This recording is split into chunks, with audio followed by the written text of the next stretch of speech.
Hello, sports fans. Welcome back to Broadcast.gg's coverage of the Open Division. Today we're covering the North American Division, and actually, before we get that, we have a great game between From the Ashes and PantheonOW. Now, as always, I am joined by a couple of wonderful and amazing analysts, and over here on my right, I believe, we have Frito. Hey, Frito. Hi there. Wonderful and amazing. I do me too well. And on my other right, because I always say that, we have Kenobi. Welcome, Kenobi. How you doing today? I'm doing good. I'm glad to be back here for some Open Division action. This game looks like it's going to be great between these two teams, and it's going to be a close map. So definitely, we got a lot to dig into right here. Absolutely. Like of all the teams that I've covered for a while now, like this is probably the most most exciting one. And the reason why it's so exciting is because both teams are coming in here with a 2-2 record, and that means that whichever one does not make it does not have a chance at the playoffs. Now, Kenobi, Pantheon, what are you thinking about them today? Well, Pantheon is a team that is 2-2 as you mentioned, and so they are definitely in this moment where we need to win this game or else we're out of Open Division. But they don't seem to mind too much that to get to the playoffs, they're a team that's rather new, and they want to start getting some wins under their belt. They want to start making their brand better, get some nice victories and some nice push into Open Division. So they're definitely looking to improve using this Open Division format. So we're gonna have Grizz and Chevin? Yeah, Chevin. That's what we said. We said it before desk, and I still forgot. We have Grizz and Chevin on the Reinhardt and Zarya, the two tanks there. On the DPS, we have White Ice and Kyrite. And then rounding it out on the supports, we have Rem and Updraft. And this team, like I said, has been together for about a month, but they just formed the team officially a week ago. And the amount that they scrim is about 4 to 5 times a week. That's a pretty good amount of time. We've seen some teams, that go 8 or 9 times a week. But if you're just starting out, 4 to 5 times is a good way to pace yourself. So definitely some good things and some highlights here coming out from Pantheon. And I can't wait to hear what we're going to hear from Frito about From the Ashes. Frito, take it away. Yeah, so the few things that I want to point out from the Ashes, one that's going to be quite notable is that their main flex support player from Golden is actually getting subbed out by Zig. And that could cause issues in the back line because Lin and Zig both specialize in Mercy. And from the two of them, they don't have a listed Zenyatta player. So that could mean a few things. Either we see a bit of a change up in their preferred style of play, or perhaps they have a bit more substandard Zen play than they may be accustomed to.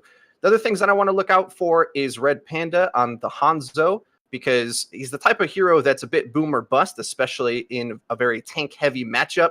Either you get past the shields and hit criticals, or you don't, and you end up struggling.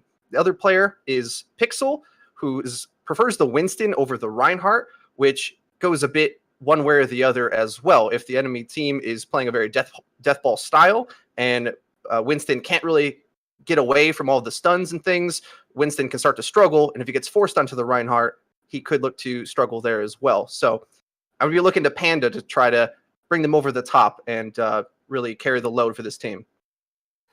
So, From the Ashes has a player named Genji. What do you think we're going to see them play today? I wonder. It's maybe we're going to see some Mercy play coming out from them. Maybe some Zenyatta. Maybe that's their Zenyatta player, right? I mean, that's But I think based on what we've seen, it is going to be the Genji player coming out with Genji and projectiles. So definitely got the right name for it. And unleash your inner cybernetic ninja. So Pantheon, there's a relatively newer team here. Kenobi, can you talk to us about maybe the importance of working together today? Like they haven't had much time together, and so what are we going to see out of them? What can we see? What should we expect to see? What can they pull out of this? I think we're just going to see we might see some experimental things coming out from them since they are so new, and this is a good opportunity for them to try and, figure out what they want to play, what they're comfortable with. And we might see, death ball, goats, dive. We could see a myriad of things coming out from them. It's just, I want to focus a lot on how they communicate and if they are going to play dive, how clean the dives looks, how close and compact the death ball looks and the goats looks. I just want to see the communication coming out from Pantheon. And that's where I'm going to really look towards for both these teams is how good are they at communicating, how clean is their mechanics, and that's really I think what we're going to be looking for in this game.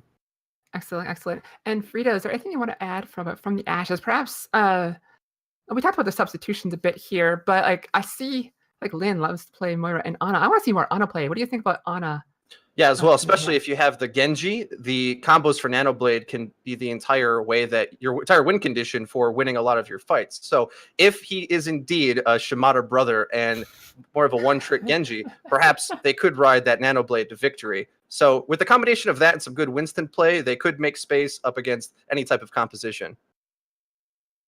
Very good here. And I see a lot of teams who are not as organized or maybe newer, like Pantheon. This is from her personal experience anyway. They will stick to these like goats things because they're nice and safe and easy. It's like, what should we see out of from the Ashes to maybe defend against that if perhaps they expect that?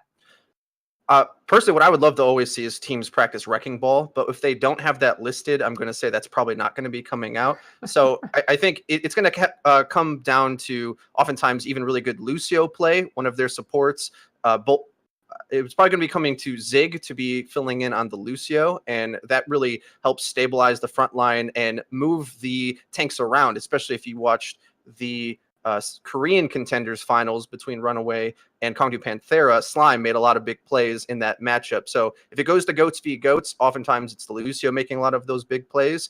But if they do run more of a standard 2-2-2 against it, I'm going to be looking for the Hanzo or possibly even the Pharah out of Genji, which is a bit confusing to say. The player's name is Genji. If he plays either Pharah or Genji, the big burst damage coming from over the top could be the difference.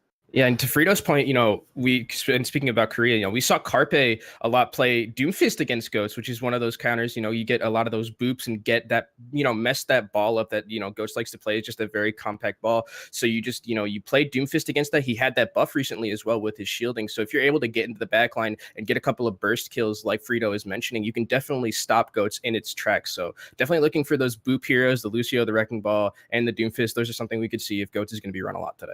I was going to say, like Frito, you mentioned Wrecking Ball there, but it seems like he's probably would fill that same role of boot the crap out of the team, get them out of there. Is that what you were thinking when we mentioned Wrecking Ball? Full Miley Cyrus style, yes. Come smashing in. The crowd control is probably one of the most important things. And, of course, setting up for big burst kills. And Pile Driver does half of Squishy's health pool, so setting those up can be good. But a Doomfist Punch does the job as well. Speaking of Pile Driver, they have a bug right now, which is kind of interesting. And I haven't seen too many teams take advantage of this, where everyone... So Pile Driver normally works where the closest person... The further away you are from the ability, the less damage you take. Well, right now, it's making everyone take the same amount of damage as the closest person. And so it's kind of like a scary prospect. I haven't seen too many players take advantage of this. I know it's kind of a big deal to some of the casters and analysts recently. Kenobi, do you have any thoughts on... It's going to depend a lot if we see Wrecking Ball, and if we don't see Wrecking Ball, I don't think it'll be that much of an issue. It's a new hero, and we just got to see what happens with a lot of these new heroes that we're going to be seeing. So, yeah. All right. So we also have I think Pantheon. We talked. They scrim time. They don't scrim. Actually, they scrim 4 or 5 times a week. When you have a open division team, like does that seem to like? Do you think that can kind of work against you with playing that much? Like at all? Like Frito? A lot of times with these, the best way to get good practice, though, I think is in a live environment. And I'm being told that it's about time for us to actually switch to our casters. So we'll have you take it away. Yeah, absolutely. We have today our casters are Katrina and Elite. So Elite, I'm going to throw it over to you. Thank you so much, Bree. And what's going on, guys?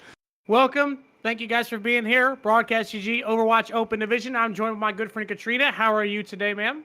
I'm doing great. How are you, Elite? I'm doing great. We have some great games in store for us. So if you guys don't know the map pool for Overwatch Open Division, it's pretty standard, really. It's going to be Control, Escort, Assault, and then if needed, Hybrid. And then we'll jump into a tiebreaker, which will be Control, and it will be the map that was not played back on Control. But the first Control we're going to be diving onto is Lijiang Tower. So my question for you, Katrina, is we've seen a lot of changes in the meta lately with patches coming out in the last few weeks. So as we're diving in here onto Lijiang Tower, what compositions are you expecting to see out of these two teams?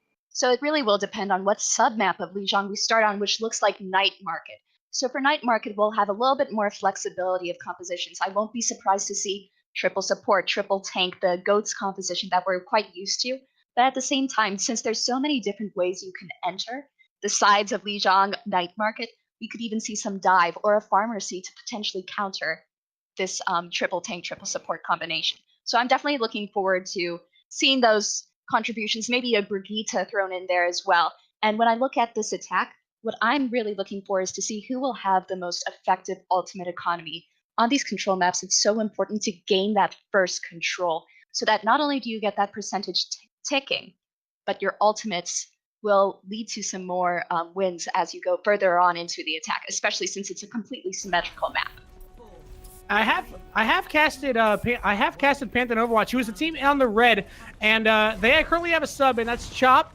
Over there on the right side is subbed in for Kai right in the DPS role, although he is coming out right now on the Brigettes, and they're going to be coming out with the Goats composition like you just talked about. So they'll come in, they'll swarm in there onto the point. Neither team going to commit very heavily at the moment. They'll come in here and swing this big hammer around. Will these Reinhardts. Genji will dive into the back lines, and he is playing Genji, so that's not expected to be on, but it will be Pixel that falls first, so numbers will lie with the side of PantheonOW. Let's see if they can use this as their chance to lock up this control point as this one gets underway. Control point will open up. They'll start to fill it up for themselves. Will the side of Pantheon, they'll take it as this one gets underway. They lose Chop in the process, but the point goes to PantheonOW as this one gets started.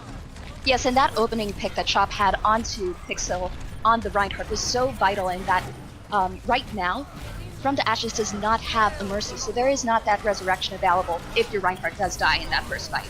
But already a Dragon Blade built up by Genji. I guess if there was someone that I would expect to be good on Genji, it would be him. He built up a Dragon Blade already, and From the Ashes will immediately take this point back. Pantheon off to a good start. They were able to get this as this one got underway. Well, once a full-blown fight broke out, it was all From the Ashes.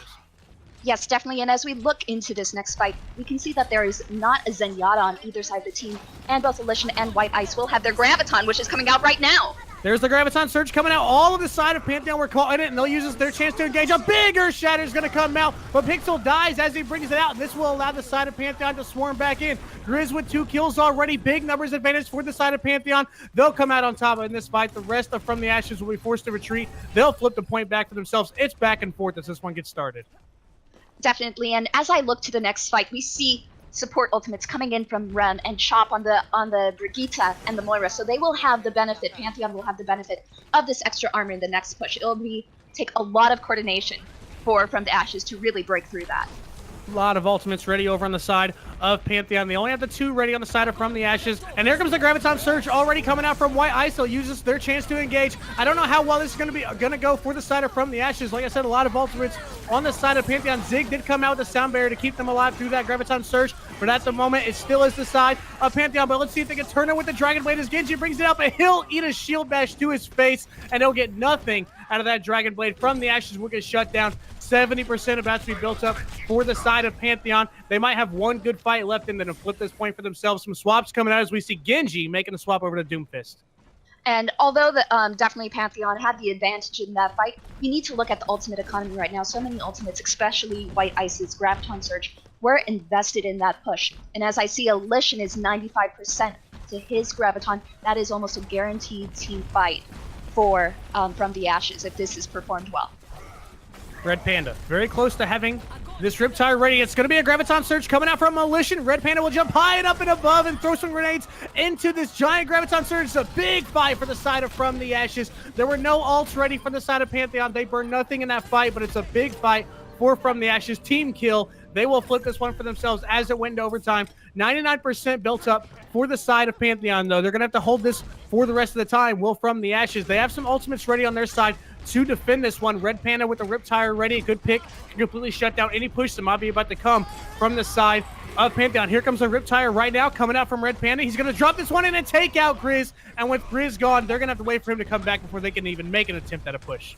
I definitely love the switch onto the Junkrat and the Genji, although White Ice on the Zarya will be able to take up so much charge with great bubble placements, being able to break Grizz's shield and pretty much get him out of the fight immediately is the power of that Junkrat and that Pharah. So much splash damage, and it also helps against the Brigitte, as you can get long distance damage that can go above her shield.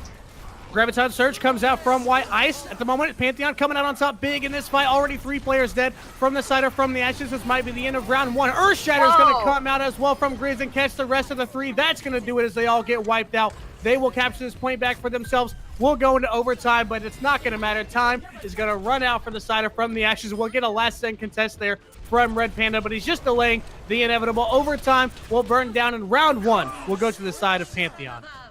I was definitely impressed with how well that they were able to adapt, not only to the Junkrat and Pharah spam, but because Pantheon had such great coordination that revolving around updraft on the Lucio, that very heavy combination of triple support, triple tank was very successful. But now as we go on to Gardens, I would be a bit surprised if we still see this composition, as we tend to favor a more divey meta for Gardens, as there's so many different environmental dangers. We might even see a farmer seat, as I see Genji and Zig are preparing for. So Yes. what I'm really looking forward to is seeing that synergy, and if Red Panda stays on the Reaper, and a very interesting pick, that could be a great counter to Grizz on the Winston. And over on the side of Pantheon, they'll come out with their pharmacy as well. Pharah, obviously, very popular pick on this map. We'll see it a lot. They'll waste no time flying up above and shooting these rockets down. We'll see who can get the upper hand as they come in and put their poke damages out. Chevron's going to fly high up into the air and try to take them out, but it's going to be Chop that falls first as Red Panda locks that up there on the Widow. Red Panda with another kill now, taking out White Ice. It's still back and forth at the moment, though. Neither team with a big advantage in this one still could come out on top. Either one. Chop throwing down some missiles in the back, but it's going to be From the Ashes getting pushed out. Red Panda had a couple good picks there on the Widow, but in the end, it's still the side of Pantheon coming out on top. As this one gets underway, they'll take the control point for themselves. Yes, but Red Panda being able to snipe the Tracer, the Lucio, the Pharah, I anticipate that this Widowmaker will lead to a couple of winning team fights, even though White Ice on the Tracer is being outstanding in this first attack. Pixel on the Winston was chasing down the Mercy of Rim, wanted to take him out, but wasn't able to. And again, it will be the side of Pantheon coming out on top. The rest of the side From the Ashes will get pushed back. It's Grizz in here in the Primal Rage, shoving these guys back, not even giving them room to breathe. They'll have to try to regroup, get recuperated, step back, take a deep breath, and get themselves back into this. 30% built up already for the side of Pantheon. We'll see what attack they can come out with. They have Valkyrie ready, Self-Destruct ready. They have ults on their side. Ults ready on both sides. We'll see who can come out on top in this fight. But with Lin gone already from the concussive blast, they'll come in with a support down. And Elysian demeched as well. Baby Diva will fall again. It looks like Pantheon will come out on top. Yes, and I've been really watching Grizz this entire time and have been impressed with how aggressive this Winston play is. Not only with using that Primal Rage earlier to displace Zig and Lin on the supports, but also able to really coordinate with Chevin on the Diva to get those dive picks out of the way. Justice is going to rain from above as Genji brings out the Rocket Barrage. Able to catch Rim with it, so that's a big support gone. Self-Destruct will take out Lin, though, so he'll answer it with one support for one support. Another Self-Destruct is going to come out from Elysian, not able to get anyone with that, though, but I think this might be From the Ashes' chance to get in here and try to swing this back for themselves. Pixel down very low, trying to focus down the other Winston, but no. White Ice with a good Pulse Bomb will take out Lin, so with Lin gone, that means there's no supports ready as Zig is coming in here. And the Valkyrie trying to keep Genji alive, but it's still the side of Pantheon coming out on top. Genji is in here trying to do what he can on the pharmacy, but a Primal Rage Grizz will not allow him to do very much. 95% getting very close for Pantheon. About to go into overtime here. It's just a non-stop stagger as no one is coming out on top in this fight at the moment. And we got to see Grizz using the Primal Rage to such a great effect. And right now it looks like Pixels is trying to do the same, only to try to flip the point. Let's see what's going on right now. It's a big rocket barrage that's going to come out from Chop, and that might spell the end for the side of From the Ashes. He will get taken out by the Primal Rage Pixel, but at the moment, still in here. They have the Mercy. They're on Rim. Chevron in here on the Diva. They're still coming out on top. Overtime's going to burn down, and that will do it. He was trying to blink back in the Tracer, but that will do it. Pantheon will take it 2-0. It was kind of a cluster there at the end. There wasn't really a defining moment throughout that entire last fight, but in the end, it is PantheonOW taking map 1. It wasn't exactly one-sided or anything like that. So both these teams very even in their average SR. Both teams are 2-2, like the Des talked about. Whichever team loses, probably out of playoffs, and there's pretty much no way that they're going to be able to win Open Division. So lot on the line here. But going back into that game, Pantheon comes out on top. They're up 1-0. What went so well for Pantheon in that first game? I think the tank play really dictated so much of that game, especially when I talk about Grizz on the Winston. Those Primal Rages were not only well used to stall near the end, but were also very aggressive and disruptive against the offense of From the Ashes. Also, I believe that there was just so much more staying power on Pantheon. As you saw in those last fight, it was so drawn out. It could have gone either way, but because of the protection of the supports from Pantheon, there was a bit of an edge given there. Now, what's really important going in is that From the Ashes will be able to choose the next map, and it's going to be important to dictate, not just as you said, because the loser of this match will have a difficult time making Open Division playoffs, but you want to have that momentum early in the game. You want to be able to assert your dominance as a team, and Escort might be the way for From the Ashes to really advance. Which Escort map are you hoping to see in this next round? I would, for anyone that doesn't know, like she just said, we're going to be going into Escort. They're going to have their choice between Rialto and Watchpoint Gibraltar. I swear every time Watchpoint Gibraltar gets picked, so I hope Rialto gets picked. I think I've only casted it once. So I would hope it to be Rialto. And speaking of momentum, like you talked about, From the Ashes, obviously not as much momentum on their side, getting 2-0 on the first map. What can From the Ashes do from what you've seen from their gameplay to get some momentum back onto their side and fight their way back into this on the Escort map? I think it's very important to choose a sniper-friendly map. So I would anticipate to see a more of a Watchpoint Gibraltar pick from the Ashes, because we see Red Panda and I believe Alishin on these snipers such as Hanzo and Widowmaker, and it can be extremely effective against what Pantheon is going up with the GOATS composition. So I would really anticipate that we need to see a place that has a lot more sight lines. They need to have better coordination, not only with tanks, but protecting their supports ultimately. And yes, we are going to be going to Watchpoint Gibraltar. I love the Widow v Widow duels on this map, and what I'm really looking forward to is to see how Pantheon responds to this. Will they come back with a Brigitte of their own to kind of just ignore this sniper meta, or I'm curious to see what they will respond with, because From the Ashes can be a very dominant on this map.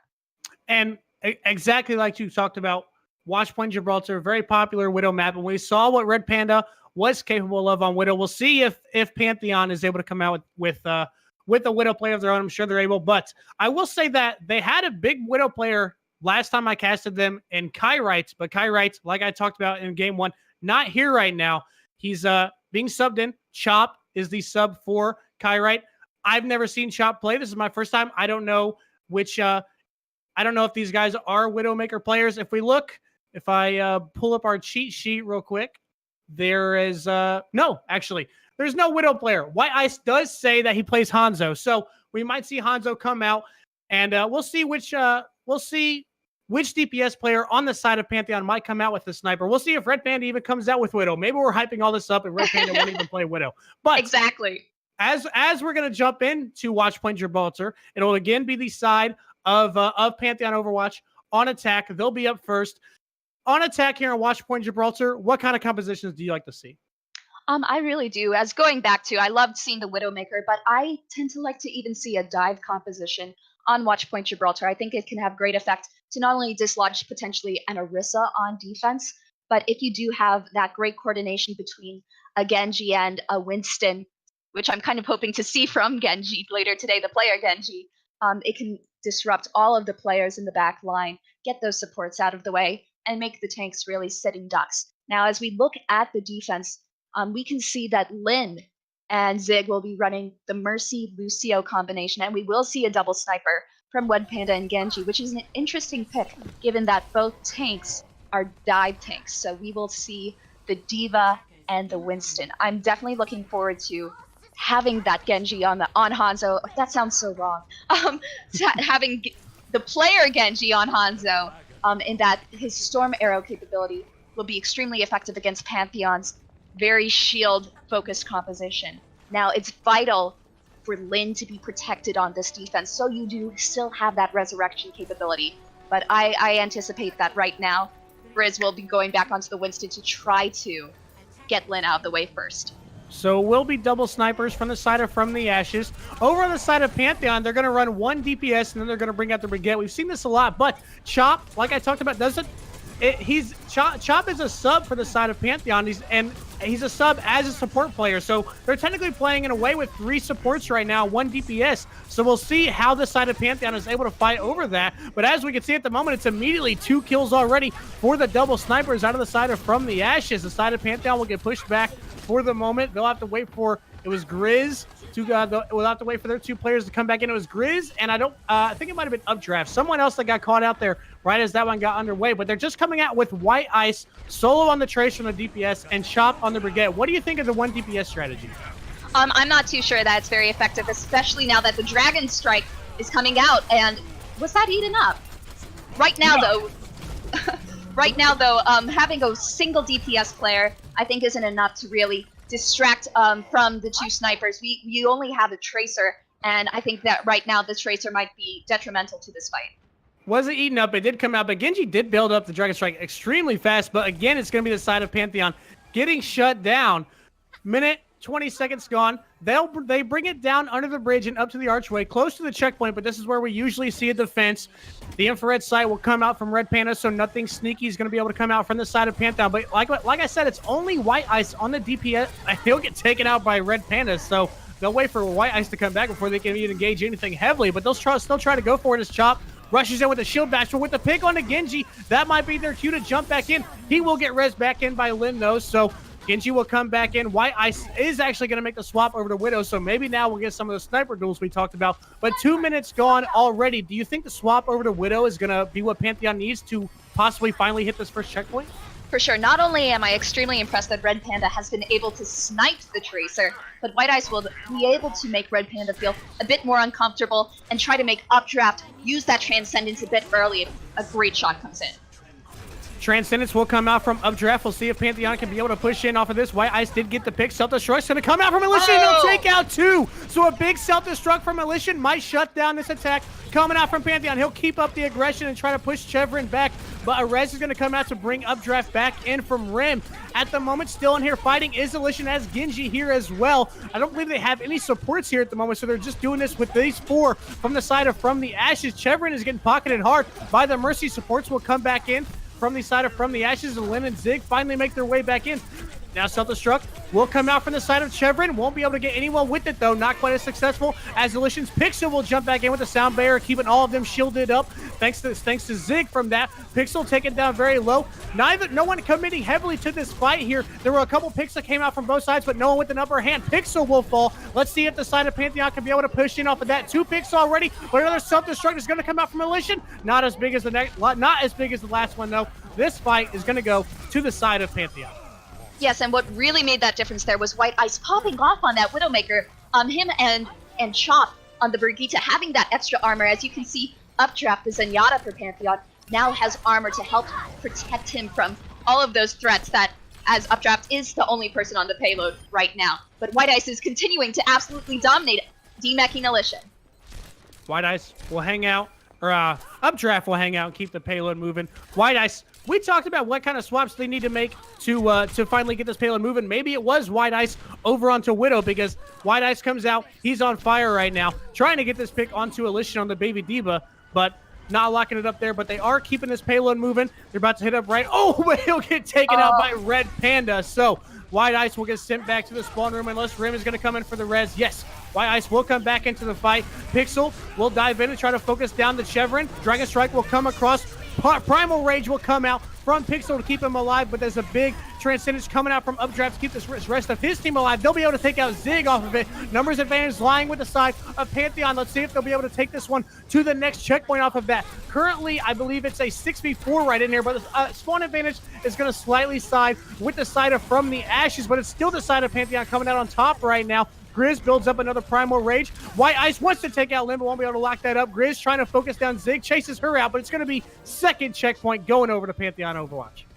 Now, the reason that Watchpoint is such an excellent map for Widowmakers is that there's so much verticality on this map. So as you can see on that airplane, usually the way that the team fight was going, the Widowmaker was taking control of that top level. And so as we keep moving forward, as we go into this last point, which is where we'll really see some great sniper lines, I'm definitely looking to see Pixel, who has now switched to the Reinhardt, being able to protect his team. Pixel on Reinhardt and Red Panda. You want to see the sniper battles, but it's going to be Red Panda making the swap over to Tracer. We still have Genji on the Hanzo. That's interesting to say, but Genji on the Hanzo and Red Panda on the Tracer. White Ice still looking for these picks. Done very well since making the swap over to Widow. Self-destruct is going to come out from Militia. Won't be able to catch anyone with it, though. White Ice still trying to land a pick. He wanted to try to take out Red Panda, but never had the opportunity to. Dragon Strike is going to come across from Genji. Everyone will scatter and try to avoid that.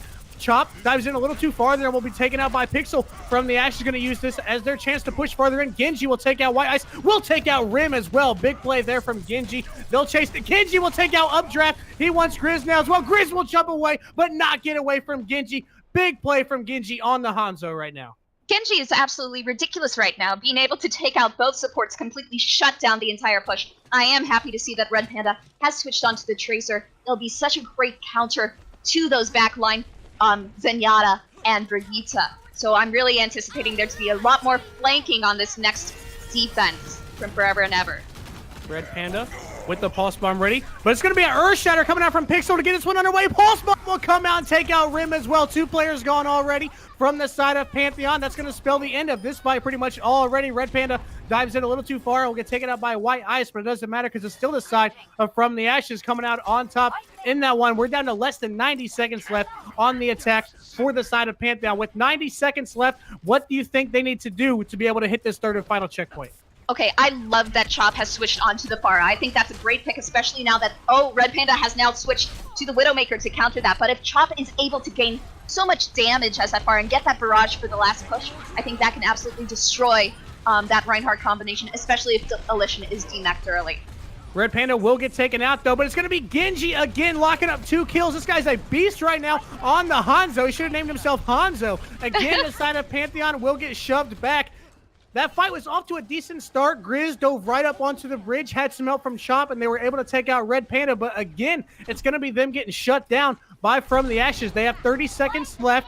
White Ice with an ult ready. Chevron with a self-destruct. Updraft ready, but Rim is going to get picked off by Red Panda, so they're going to lose another tenner. But Red Panda with another pick. These 2 snipers are shutting down everything. Again, Red Panda will take out White Ice, and Pantheon with no answers right now for the double snipers from the Ashes. This is ridiculous, and right now, we do still have that Transcendence from Updraft with 15 seconds left. I would suggest that that Transcendence should be used aggressively, even though that it's typically a more reactive ultimate. But with sights up, it won't be that much of a surprise. White Ice throws out his Dragon Strike and does what he can with it. They do have ults ready over on their side, do Pantheon. So a good pick by White Ice onto Red Panda. Maybe exactly what they need. A self-destruct is going to come out from Militia. It'll go up high. It'll take out Updraft. So he was able to use the Transcendence, but not before getting taken out by self-destruct. Genji will take out Chop. As we can see, it's kind of with the side of From the Ashes at the moment. They're gonna have spawn advantage on their side as well. They'll try to keep this payload moving as they try to push each other back. 3v3 right now on the payload. Chevron is gonna get D-Mech. Grizz trying to take these guys out. Red Panda will take out Updraft though. They need to make sure they stay on the payload as we're in overtime. No tanks right now though. It's only Baby Diva and Tracer in here. Only the Tracer of Chop. He'll fall. Overtime burns down. They will not be able to take it all the way. Fireworks right there at the end, though. Absolutely incredible play from Red Panda and Genji on the double sniper. I know I keep talking about it, but when you get those headshots on those supports, there's practically that push is dead. There's nothing you can do. So on this attack from the Ashes, I would even suggest using that double sniper again. There hasn't really been a great answer from Pantheon just yet, even though White Ice was performing well on a sniper, as was Updraft. The sniper battle did go in the way of From the Ashes. So I'm anticipating to see more supports getting targeted this next round, and hopefully Pantheon will be able to learn from some of their mistakes, maybe use some support ultimates a bit more aggressively instead of being more patient with them. So let's see what the defense is going for this time around. We will have Lin and Zig once again. Oh, excuse me. It's Pantheon on the defense. We'll have Grizz on the Winston, Chevin on the Diva, and we will have a triple support combination again with Brigitte, Zenyatta, and Mercy, with only a Hanzo as a DPS. Now, we saw only a Tracer as a DPS on this first round for attack. I prefer seeing this Hanzo because not only of the shield breaking potential, great accuracy, better sight lines, I think that this defense might be going a bit better for Pantheon this round. And like I talked about, for anyone who wasn't here or isn't aware, the side of Pantheon in the red, the defending team at the moment, they're currently playing with a sub, which is Chop, who is listed as a flex player, but seems to be a big support player. Their DPS player unable to be here. His name is Kyrite. So they're kind of playing with 3 support mains, and that's why we're seeing so much 3 support. But the way that Brigitte can be used in a DPS, we've seen that a lot. But it is going to be Red Panda and Genji. Going to waste no time as running right up onto the bridge is Pixel. He'll jump right up onto his death, though. They'll slowly start to get this payload moving. And it wasn't just one of the snipers. It was both Red Panda and Genji coming up big on the defense from the Ashes. We'll see what the side of Pantheon Overwatch can do to try to shut down these 2 big sniper compositions, but they're not off to a good start as Red Panda takes out White Ice. He'll get rezzed back in, but Red Panda wanted to take him out as soon as he got rezzed back in. They'll take the payload down and under the bridge. Down there on the payload, they'll slightly commit to a fight. Chop will rush it, get the shield bash onto Pixel, so Pixel will die, get sent back to the spawn room. Grizz still trying to chase these guys down, but at the moment, still the side of Pantheon being able to hold them off. And we saw from the Ashes, they were able to hold Pantheon for quite a while before they were able to hit that first checkpoint. Do you think from the Ashes, do you think it'll take them just as long to hit their first checkpoint?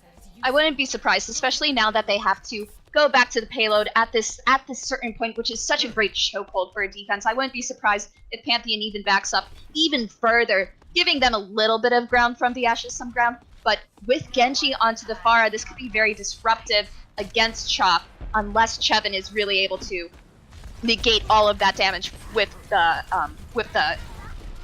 D.Va. Excuse me.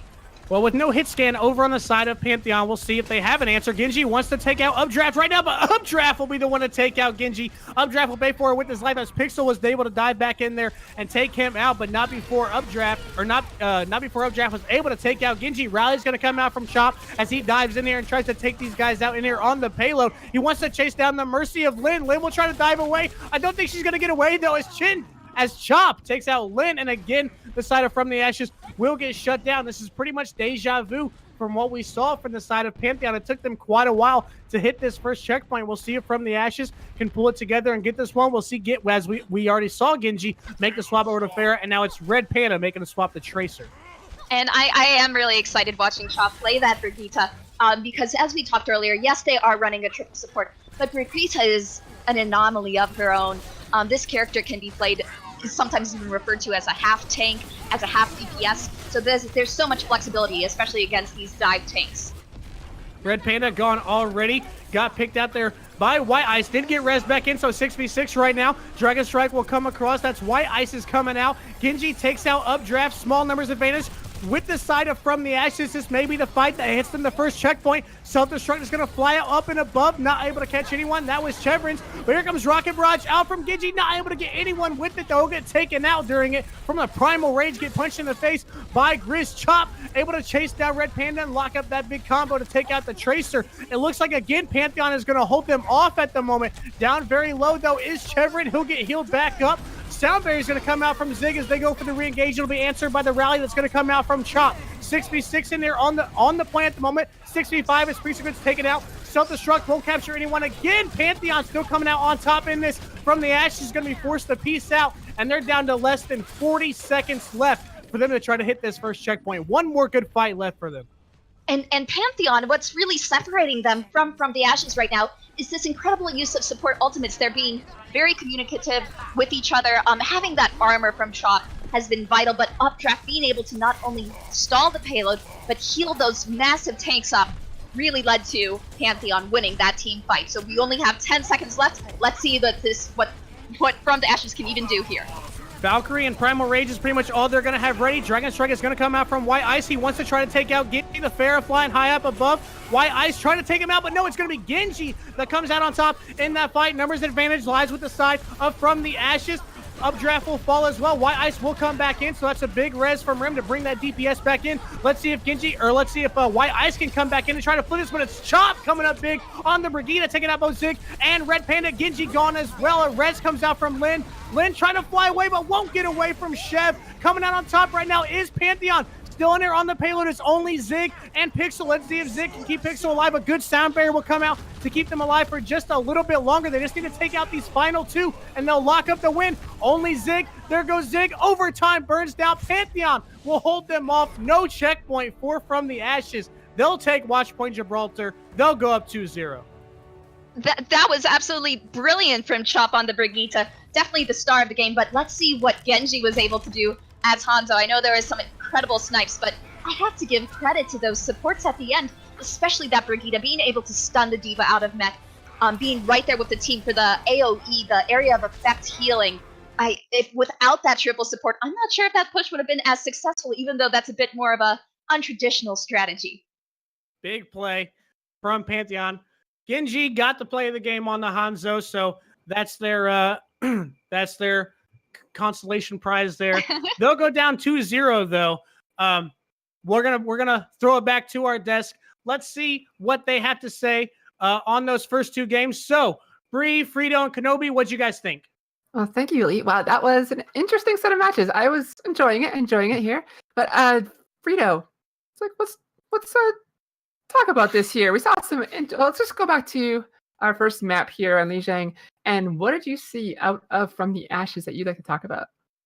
Yeah, a few issues, I would say. One, interesting composition choices on both maps. We'll get into that. But starting off right away with Night Market, they ran the Lucio and Moira, which is typical GOATS healing, but they ran a 2-2-2 with it. So I felt like Pixel in the front line was really struggling to take any space while damage did anything. You just kept getting blown up over and over again. And with very solid GOATS play coming from Pantheon, including good ultimate usage, they just kind of got rolled over that map. And then on the next map, Gardens, it felt like despite Red Panda being able to get picks, the rest of the team couldn't sustain themselves long enough in order to really capitalize on those man advantage plays that they were setting up. And because of that, they just kind of got all of the map taken away from them, even when they had kills and openings to go in on. Yeah, I mean, when you see Red Panda, getting these like 3K headshots on Widow, that should be in your head. You should be like, oh, we can go in now. We got this. We have 3. We're up 6-3, but they just didn't play a lot to their advantage. They didn't punish what was happening coming out from the side of Team Pantheon. Pantheon didn't really respect Red Panda a lot because Red Panda was doing a very good job of getting these headshots, getting those sight lines. But From the Ashes, you have to capitalize on those type of moments when you have someone like Red Panda being this absolute monster in your back line. And for the tank line of From the Ashes, you really need to play a little bit more safer and just have trust in Red Panda that he's going to be able to carry you guys through this next map and just play a little bit, just rein it back just a little bit. I like the aggression that I saw coming out from, the tanks on the side of From the Ashes, but they just need to rein it in just a slight bit and let their DPS really work their magic. Now, Kenobi, over on Pantheon, speaking of some amazing plays there, we saw Grizz kind of taking over. Any comments on Grizz here? What I liked about Grizz's play, and I think Katarina mentioned it on the desk, or on the cast rather, Katarina mentioned that his play with his primals specifically, primal is kind of this ability that you use when you're really low health, or you can use it to engage. And the way he was able to use it to keep himself up and his ability to understand his cooldowns, because Pixel on the other side from the Ashes was going in a lot and getting too overextended, but Grizz had just a perfect reasoning in his abilities to jump in and then jump out. That's the mark of a good Winston, right? If you're able to jump in, get as much damage as you can and as much value, and then get out safely, that's what separates the good Winstons from the great Winstons. So I really like the patience that I saw coming out from Grizz and just that patient play. Frito, any comments on Pantheon's tank play here?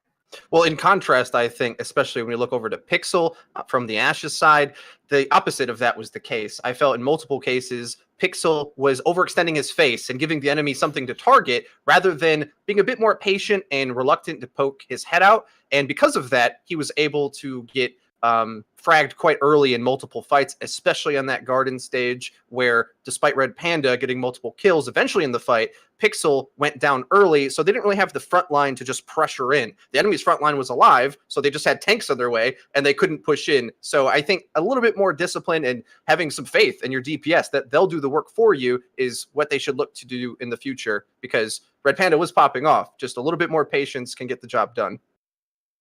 So moving on over to Watchpoint Gibraltar, we saw some interesting picks, Frito. That's a good way to put it, I think. Interesting is a good way to put it. we'll go ahead and start there then. Let's talk about that. Like we saw, we had a Brigitte going anti-dive, and Right. On Pantheon's attack, Yeah, we were quite unimpressed, I would say, watching the Brigitte ride the cart against the double sniper. Normally, when you see double sniper, you immediately swap off the Brigitte because she stands there, of course, and maybe can create a riot shield for your own widow or something. But beyond that, she just holds the cart. And with the way that the dive tanks can stall the objective, Pixel did a much better job on the first defense there, just contesting when he had to and allowing space for his double sniper to do the work. And they eventually just out-damaged them. They had more range, and it's sort of a no-brainer, I think, who was going to end up winning that until Pantheon swapped to the Widow, which was definitely the obvious choice. Then they were able to open things up, because think about it, we could have had a full hold there, and this could be a very different map, but they ended up breaking first and then eventually getting it quite far into third. Yeah, and as we know with, Watchpoint Gibraltar, it's like a very Widow-centric map, and not having that Widow and not having a lot of, pick potential coming out from long distance and having that Brigitte, you really have to rely on the fight coming down onto cart. Brigitte doesn't work well in situations where there's a lot of high ground. She just wants to brawl, and that's not really what Gibraltar is about. Gibraltar is about having those long sightlines for Widow and just playing those fights a little bit farther back. So while they did win, they did have 2 minutes where they kind of couldn't do anything with the Brigitte, just, tried to get back to cart, continue, and then they were just trying to farm to rally. And once they had rally, they had a little bit more sustain, and they could go in and do that brawl that Brigitte likes to be in. But just maybe I would like to see them just be a little bit more proactive on their hero switches, understand that, you don't have to wait until rally is coming out. You can have that macro play in your mind and say, okay, well, we just need to switch right now. There's no reason for rally. Even if you have, 80% to rally, just switch. It's better off, and you're going to have more time in the end. Speaking of interesting picks, and not to pick on Pantheon, but from the Ashes also interesting video in their attack. We could say questionable, I think. A questionable attack. I like that word. Right, and then on the reverse side, the defense Brigitte is much better because she can stall the objective and just force fights onto her because, of course, you're defending. And then from the Ashes, went with a Tracer that didn't do much more than just charge up rally for the enemy team. A Farah, which got picks, but not on the Brigitte. They just couldn't really have enough damage or burst in order to finish out that map. So difficult going for them in Watchpoint Gibraltar.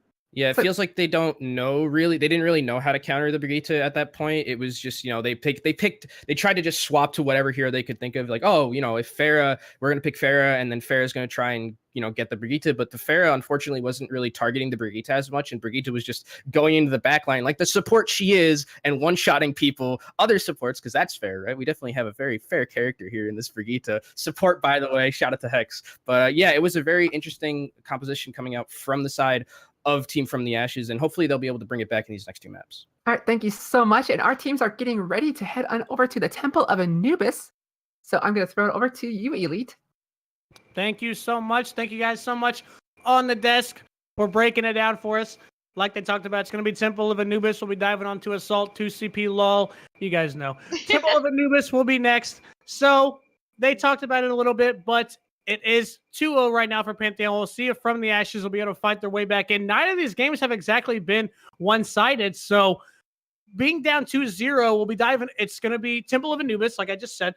I believe Pantheon will be attacking first. So with From the Ashes coming out on defense on Temple of Anubis, what do you want to see from the Ashes, knowing that they're going to have to win 3 in a row now? I think it's really important for Point A to try to suck up as much time as you can possibly. I would be happy to see an Orisa to be on that high ground, potentially with the Mei boosting the Orisa up before the time starts. However, since there's so many flanking routes, being further back and defending closer to the point will be beneficial for From the Ashes to have a bit more time to think. However, you can still flank behind to get up to that high ground. So ultimately, for that first point, keep that Orisa. Try to have a more flexible movement-wise off tank to accompany that tank. So now for Point B defense, that's an adventure of its own. If you stop the snowball that could potentially happen after taking Point A due to ultimate economy, we could even see a Brigitte. We can see a lot of stalling heroes that can be effective. And I have seen a couple of Bastions even on this. I'm not sure I would recommend that choice, but anything is possible on Temple of Anubis, as we know. It's maybe not my favorite map, but it's definitely a joy to watch at some times. So the desk talked about it some. They talked about how we've seen, though they talked about some interesting team compositions, but we've seen Chop playing almost exclusively Brigitte. And they talked about how the side of From the Ashes were just kind of like, hey, let's swap to this. Maybe that'll work. Is there something that you would suggest From the Ashes to try to shut down the Brigitte that seems to have been killing them? I mean, play Pharah more. But the reason that Pharah has not been effective is because White Ice on the sniper has been doing so well. And so it's a bit of a catch-22 there. But when you are up against the Brigitte, sometimes you might want to have a Brigitte of your own. But I do think that the splash damage hero of Pharah would be effective on Temple of Anubis, not just because she's already beaten that AI god over there, but also because that rocket barrage in such a tight, narrow, condensed space, as we see going from point A to point B, could be a very useful ultimate. Well, we are going to see it's going to be updraft. If they go with this, I don't want to get baited. They do that a lot. Okay, no, they're going to come out. Updraft on Doomfist, White Ice on Sombra. These are two heroes that we've seen a big increase in their play since their most recent changes. White Ice is going to immediately try to sneak in around here in behind From the Ashes. White Ice sneaking around. I'm trying to see what this stealthily guy is going to do. He's just going to go ahead and hack this health back. But it's also going to be updraft on Doomfist. First time we've seen Doomfist. We haven't seen updraft on a lot of DPS at all. What do you think of the... Well, he's dead now, but what do you think of the Doomfist pick? I'm really happy with this Doomfist pick, especially with the accompaniment of that Sombra and that Wrecking Ball, because that's just going to absolutely disrupt any tank-heavy composition like we're seeing Pixel and Elysian use, even though, yes, Chevin did fall on the Wrecking Ball. I think that this pick could be absolutely so much fun to watch, especially if we do see White Ice hacking that Reinhardt first, removing that shield completely, and then updraft can just do so much damage as Anubis has so many different tight spaces, so many walls to get that splash damage from. This is one of the first times that we've seen two DPS from the side of Pantheon. Updraft listed as a support player, and his preferred heroes are Lucio, Zenyatta, and then his third hero is Doomfist. So I don't know how many DPS heroes he plays, but he is on Doomfist right now. Over on the other side of From the Ashes, we see Genji on the Junkrat. Always going to be weird to say that. Red Panda on the Widowmaker. Genji has already built up a Riptide, and he's going to bring it out right now. This could immediately shut down any push that might be about to come out. He's going to take out Grizz. They have Rim there. Rim is going to go for the res. Believe he's going to get it. Yes, he will. So Grizz will come back in.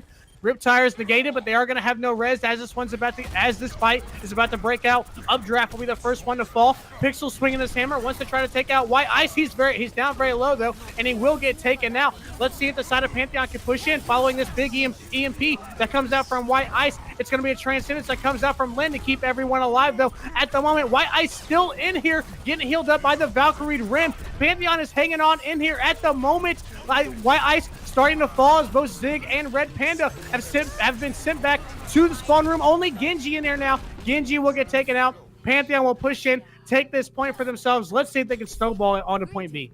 Now, Pantheon definitely won the war of attrition there, but I feel like Chop definitely wants to take that Transcendence back as it was used at the last moment. That Transcendence could have been so useful for the next push, especially since Elysian on the defensive side of From the Ashes has that Graviton Surge. So expect some great tank combinations from Pixel and Elysian, but we do have a Meteor Strike coming in from Updraft. So I'm definitely curious to see how many economy pushes Pantheon will use before they go in for a true attack. I do not think this will be a snowball. Chevron also swaps off of Wrecking Ball and over to the Diva. Updraft will dive in. He has Mercy. He has a great chance to take out Zig. Lin gone already as well. There goes Zig. Red Panda, 3 players gone already from the side of From the Ashes. Only player down to the side of Pantheon is White Rice. Updraft will take out Genji as well. Now it's only Elysian. Elysian's forced to use the Graviton Surge. We're about to get punched in the face by Updraft. Now they'll start to stagger their way back in to live up to the 2 CP name. Let's see how well they can keep up this stagger and how well the side of Pantheon is going to be able to just hold them off. Genji will make the swap over to Tracer to try to blink in here and try to hold this. They still haven't been able to cap 1 tick yet, so Stagger's working at the moment. Pixel will get pushed back. Now Elysian will start to make his way in. Updraft tries to punch him out. They're still keeping the stagger up though, but they're still all falling. Finally will be Red Panda locking up that kill onto Updraft, but he'll get rezzed back in. Throughout all of this, though, they're still not able to capture this first tick. They're doing a great job of staggering and holding this right now. Are From the Ashes. There's the first tick finally. for the side of Pantheon. Pixel with the Earth Shatter will follow it up with a charge straight to his death. Third and final tick will be capped. It's going to be both points for Pantheon. After capping point A, they snowballed it right in. You talked about if they were going to have an economy push, and if they were going to try to build up alts, that might have been what that was going to be, but it doesn't have to be an economy when they just completely wipe him out like that. Exactly, and that fight was so long that it was practically 5 pushes at once. It was just having that presence on the point by From the Ashes for so long was very impressive. However, that Sombra EMP is so powerful in this second point, because not only will you eliminate all of those abilities, everyone's so grouped up together as they're panicking. They want to make sure that this isn't a snowball, but having that Sombra completely changed the tide, and we did see some great Doomfist play as well. I can see why Updraft loves that character. There's so many different ways for Doomfist to really maneuver around second point especially, and ultimately, they proved me wrong. I'm sorry, Pantheon. I take it back. Well, Updraft did. He dove right in on a point B, was able to take out pretty much both supports, drop down a meteor strike right on top of them, and they're able to cap both points. 3:58 left in the time bank, so it's going to be the side of From the Ashes now on their tech. We're going to have to see how they're able to answer. These games are best of 5, so if Pantheon takes this, that's going to do it, and that's going to be the third loss for From the Ashes, which is going to pretty much eliminate their hopes here in Open Division. So we'll see if they're going to be able to answer. And knowing that they're going to have to capture both ticks and to hopefully do it as quick as the side of Pantheon did, what do you think they need to come out with on their attack? So right now, if this is correct, they're going to be running a Goats triple support, triple tank combination, which I do like. However, I am a bit nervous because since Anubis is so condensed, yes, that does benefit to Goats. You can all stay quite together.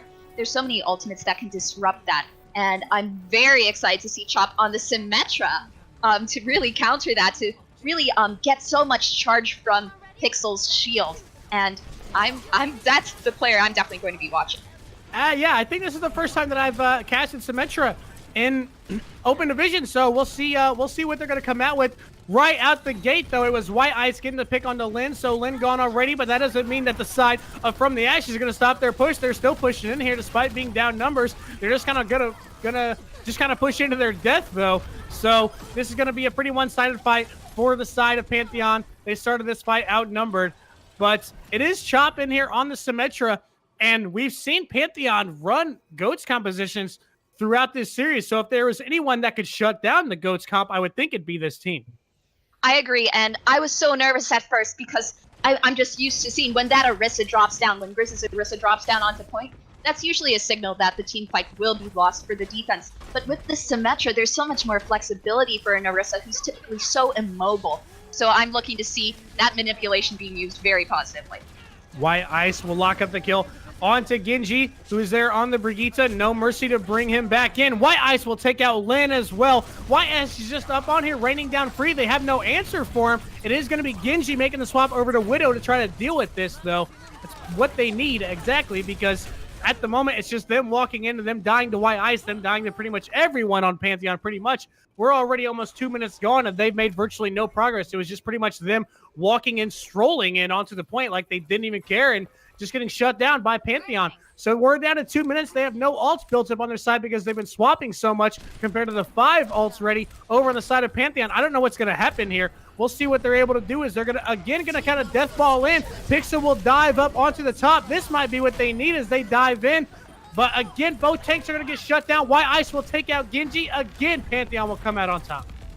Yes, and I was so excited when I saw Pixel on the Winston. I was like, finally, they'll be able to dive onto that Orisa and that Widowmaker. That Widowmaker is just so protected by that massive shield. They need to find a way to get White Ice off of that perch, as White Ice does get another pick on Lin's, further staggering the team. So even though the dive did not work, I think that this is definitely the right direction. And I am happy to see Lin switch to the Mercy. Another major issue with having the Moira is you do not have that resurrection power. And even though they were running very high health pool tanks, and Moira is able to accommodate that a bit better, having that res will be able to continue the momentum of pushes even if a mistake was made. From the Ashes, they're down to about 60 seconds left, and they're pretty much their Open Division hopes. If they lose this, they're pretty much out of Open Division. A lot of ults going to come out from both sides. Updraft and Chop both going to throw out theirs. As you can see the giant wall spreading across the entire point A. And throughout all this, as you can see, the kill feed is nothing but the side of PantheonOW. Still in here, though, is Pixel. Pixel will be forced to jump back all the way out. Lynn and Elysian are still in here. They're going to get chased down. Chevron and Chop both chasing them all the way down. Lynn will get taken out. It'll be Chevron, it'll be Elysian trying to escape. I don't think he's going to be able to. He'll get D-Mech. Now it's just Baby Diva, and they're not even going to kill him. They're going to beat him, so he's not able to get his mech back. They're down to 30 seconds left. I don't know what From the Ashes is going to be able to do. Genji has made the swap over to Genji. This might be their last-ditch effort. And also Red Panda swapped from Zarya to Widowmaker. I'm very happy with this choice, as the Graviton Surge was just used rather unsuccessfully. Red Panda would not be able to build up another one of those. So having that Widow to counter White Ice, as well as hopefully get a pick onto Updraft or even Rem on the Mercy, will lead to hopefully a team fight win for From the Ashes. Genji is going to go for the flank. He's going to go behind, press right click, and throw a bunch of shurikens in. Bring out the deflect. He's able to take out Grizz. 3 kills already. Genji's able to take out the turret and the supercharger as well. So From the Ashes, this might be the fight they need. They definitely have the numbers on their side. White Ice is still here. The self-destruct will be able to take out Pixel, though. Still, though, the numbers aren't here for From the Ashes. Genji brings out the Dragon Blade, takes out Chop, wants to take out Chevron now as well. Chevron's trying to run away. Genji swinging this Dragon Blade at him. Chevron's going to get D-Mech. They'll take out Chevron. They're going to be able to cap point A. It took them all of 4 minutes, but their open division hopes are not dead yet. They'll cap point A. We'll see how they'll do in objective B. I mean, you called it. Genji on Genji completely changed the momentum, and with the extra healing from Lin, they were really able to capitalize on that. Now, I wasn't too happy with seeing Chevin go and still contest as Diva, as it was already into overtime, and now there's going to be more ultimates on the side of From the Ashes. They're going to go for a very quick snowball. Sound barrier will come out from Zig to try to give everyone that big shield. Genji trying to chase down White Ice, who's trying to chase down the Widow of Red Panda. Meanwhile, still in here on the point is Chaos coming out from both sides. The Primal Rage is out from Pixel in here, who's trying to focus down Chop. Chop will get taken out by Genji. Genji with another kill onto White Ice. From the Ashes is not dead yet. They're trying to cap this point. They're about halfway towards their first tick. The stagger's going to come out from the side of PantheonOW. Pixel will get shoved back by the Primal Rage from Grizz, and they are going to shut them down. They did have a decent start to that fight. Genji was able to get a couple of picks, but in the end, they do get shut down. No picks for them. 3 minutes left, though. They still have plenty of time. Build up some ults, maybe an economy push, but we'll see if they're able to come in here and cap this. They got to cap this to keep their open division hopes alive. And we're definitely changing from a more divey composition to something more deathball-y, as Pixel and Elysian are on the Reinhardt and the Zarya, and Red Panda is on the McCree. I think that's a great choice, not only for the stun capability against Grizz on the Winston, but also as we see White Ice is on Tracer. McCree is a great counter to Tracer, but right now with Chevin popping off, I think this push is dead. With 2 kills already for the side of Pantheon, we'll see if anyone's going to be able to flip it. They're trying to flip it with kills of their own. Are From the Ashes. Fights are actually happening way back past the choke point. Ram will come in and get the res onto Grizz. So the side of From the Ashes will again be forced to back up and regroup. Elysian will be the last one to fall. Genji's able to build up the Dragon Blade. Lynn, she has the Valkyrie as well. That's a big combo. The damage boost onto Genji. We will see if they can come out with this big combo. Red Panda on McCree. 50% built up for them. They only have the 2 ults. Over on the side of Pantheon, we see Chevron with the self-destruct. That's the only ult they have at the moment. The rest of them are over 50%. Remember that they have the Valkyrie ready. I'm waiting on Genji to bring out this Dragon Blade. Genji has been a very big player for From the Ashes. And here comes the Dragon Blade. He'll dive into the back lines. 2 kills already for the side of From the Ashes. He'll take out Chop. Self-destruct is going to come out, not able to catch anyone with it. 3 players dead for the side of Pantheon, though, right now. Genji wants to take out the Rim of Mercy, but the Valkyrie's keeping Rim alive at the moment, and it's Pantheon who's being able to flip this for themselves. The Primal Rage of Grizz, he's unkillable and punching all these guys off the point. This fight started very well for From the Ashes, but again, they're going to get shut down and shoved back. And what really made the difference there was Rem prioritizing the resurrection onto Chop. Now, Genji got a great Dragon Blade as Genji because that Brigitte was taken out immediately. But when Brigitte comes back, especially with now having Rally available, Rem really knew that this stun-focused hero was what Pantheon needed to get rid of that carry from Genji. 4 ults ready for the side of From the Ashes. This is exactly what they need because they're down to less than seconds left. Genji already 70% towards another Dragon Blade. Pantheon is going for this same strategy of sitting up there on top of that high ground and dropping on them as soon as they drop in. Red Panda down very low, and he does have the dead eye ready. He doesn't want to die before he can even use it, but already 3 players dead for the side of From the Ashes. They have got to get out because they're down to less than 30 seconds left. They have to regroup for one more final hope. If Genji falls here, and he will fall, that's another possible 5 to 10 seconds that they're going to have to wait for him to come back.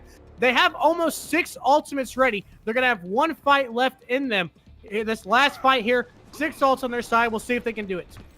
From the Ashes really needs to dictate the pace. Right now, Pantheon has just been so much more aggressive, and they've been playing very reactively. But now with this ultimate advantage, they need to go right now to have any chance. But it's a big pulse bomb from White Ice to shut down lane. White Ice will pray for it with his life, but not before taking out the big Mercy. Sound Barrier from Updraft is going to provide a huge shield for the side of Pantheon, and Genji gets nothing with his Dragon Blade, but at the moment, it is the side of From the Ashes. They have a couple picks on their side. We'll see if the side of Pantheon can stagger in and try to hold this one. Updraft and White Ice are in here. A Rez is going to come out as well, and it's going to be Updraft blocking up 2 kills on the Lucio, and I do believe that it's going to be Pantheon being able to hold them off. Only Lynn and Elysian in here. Lynn is doing everything she can to keep Elysian healed up.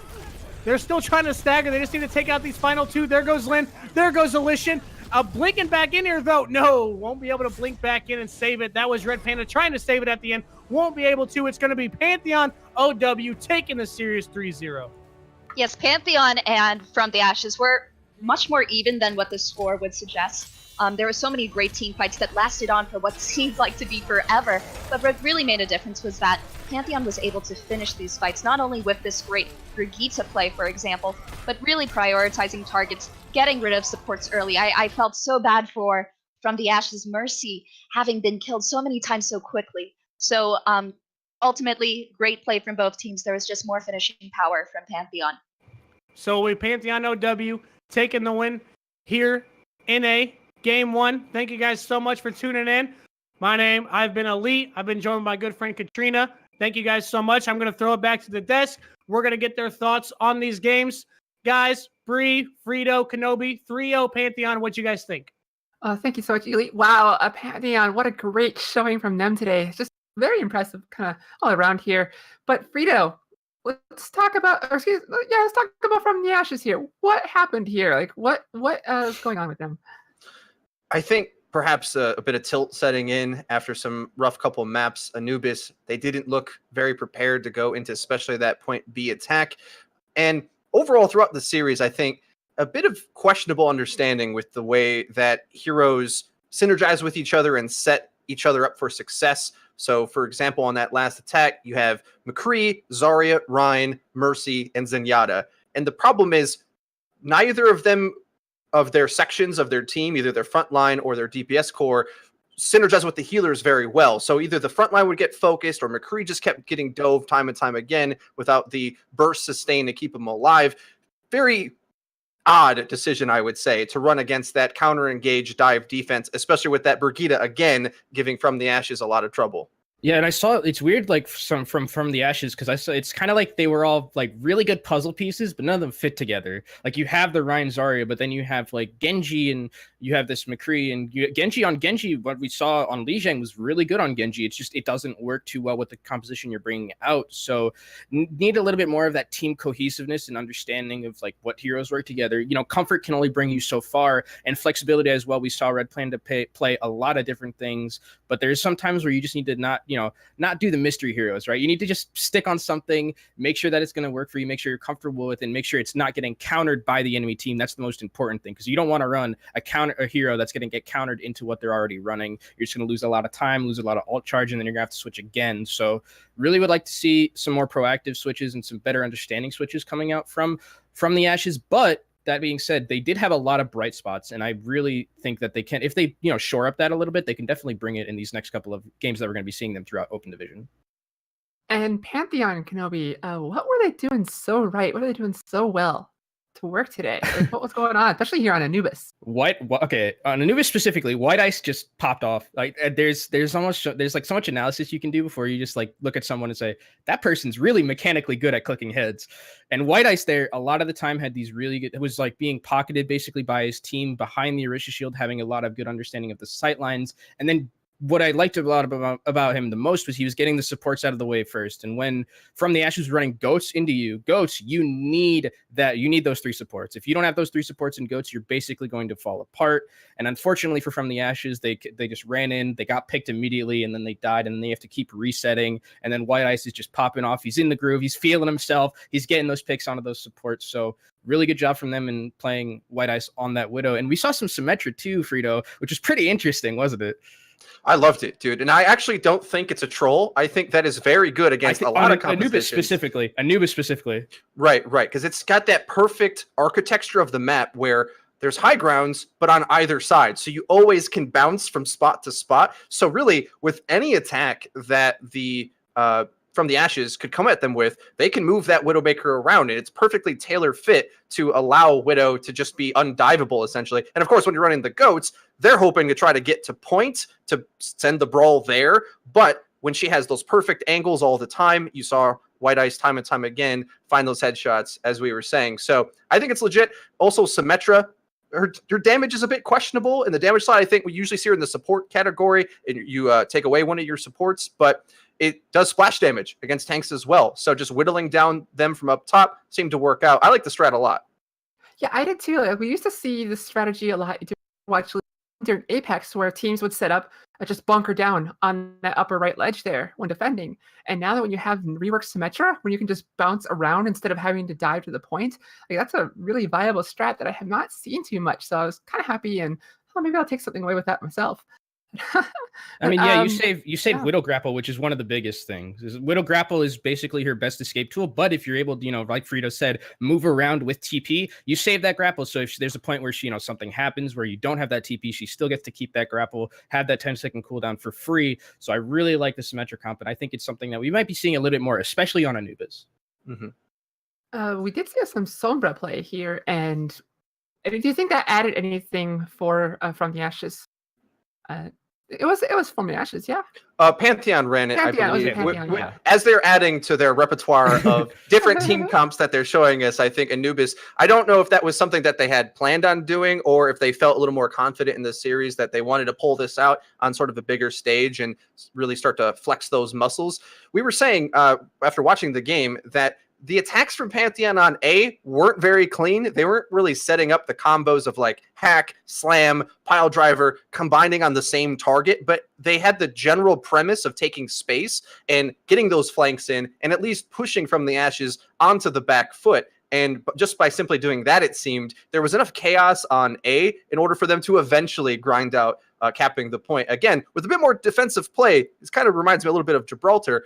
From the Ashes potentially could have even full held, because that was by no means a convincing attack from Pantheon with the Talon dive or New Age dive, whatever we're calling it nowadays. That comp, it's not as honed as I think they would like it, but it ended up working today. Yeah, and I mean, something about From the Ashes that they can take away from that fight is they could have basically full held, like Frito was saying. They didn't use their ults proactively, and there comes a point where that Ryan and Zarya, they both had their ultimates going into that last fight, and those are ults if you're in that kind of position where you need to start throwing those out, right? You can't hold Grav that long because he held it on to it for a very long time, and then ended up wasting it on the point B defense because you're getting snowballed very, very hard. So I'd like to see From the Ashes be a little bit more proactive with their ultimate usage, and maybe just say, okay, maybe we can hold this. Maybe shatter grab is a very good combination no matter which order you use it in. So if they had used those, they probably could have held the point just a little bit longer and made it more of a tougher fight, and not let Pantheon just completely run over them, because then you're flustered, you're worried about getting snowballed. The respawn advantage is, everything is just in a bad place for you. So I really would have liked to have seen from the Ashes pick up that ultimate usage just a little bit, and it could have helped them. Yeah, they definitely were holding on to this quite a while, and I was kind of like, "What are you doing? You got this. You can do this. You can do this." Well, we heard what Pantheon From the Ashes could take away from this, but Pantheon, Kenobi, what do you think they can take away from today? Pantheon, it's interesting to see what I saw from them, because they had some moments where I didn't really like too much what they were running. They kind of ran it on Gibraltar. They kept to I think it was the Brigitte a little bit more. I think it was them. But there was some things that, with their ultimate usage, they had very good ultimate usage for value. Sometimes, though, they would use them in opportunities where you don't need to. They overcommit, right? There are points where if you ult and you need to keep your ultimate for like the next fight, you don't need to overlay those, right? You don't need to overlay like Zarya. You don't need to overlay Transcendence and Rally. You can keep those two ultimates separate. So maybe just spacing out their ultimates a little bit more. While they had good ultimate economy, you don't need to blow. Everyone doesn't need to hit Q at the same time. You can all just you can space it out just a little bit. Don't everyone hit Q. All right. Closing things up here. Frito, who do you think was your MVP of the match? MVP, man, it's hard to not be biased towards the third map with White Ice. White Ice, yeah. But I think that's an easy selection. Of course, some recency bias with that one, but also I would say Grizz overall from the majority of the games here. Very solid main tank play, and not always the star main tank player, but you can see the difference in very disciplined and restrained play that sort of just allows the rest of your team to play around consistently, and that's ultimately, I think, what allowed for Pantheon to look like overall a much better team, and they realistically might be a bit closer, but they're just a little bit more disciplined with their front line. Yeah, Frito took the words right out of my mouth. I was going to say, as soon as he said, I'm not going to pick White Ice, I'm like, please don't pick Grizz. Please don't pick Grizz. I want to pick Grizz. And then so he picked, no, it's probably good. But he took the words basically out of my mouth. I think Grizz is probably the MVP. He mentioned, as you see, the difference between him and Pixel, the way that if you play a more patient, restrained main tank, it works a lot better for your team, and understanding that you do have someone like a White Ice in your backline who can pop off like that. Whereas from the Ashes, Pixel went a little bit too far and didn't let Red Panda, do his thing on their Widows and their hit scan plays. So really like what I saw coming out from Grizz, and I think that's someone who we can look out for if we ever see Pantheon again as we go through this Open Division season. Because remember, Red Panda was looking hot too, right? Yeah. So just like White Ice, sure. so we could have seen perhaps the map swing a little bit the other way if the front line was a little more patient, I think. All right, well, let's wrap things up. Thank you so much, gentlemen.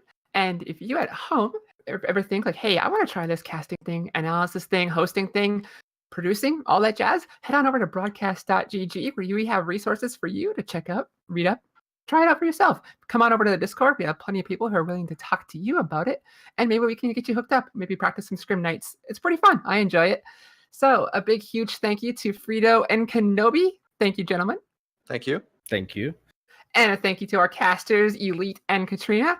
And thank you to our producer, Qbot.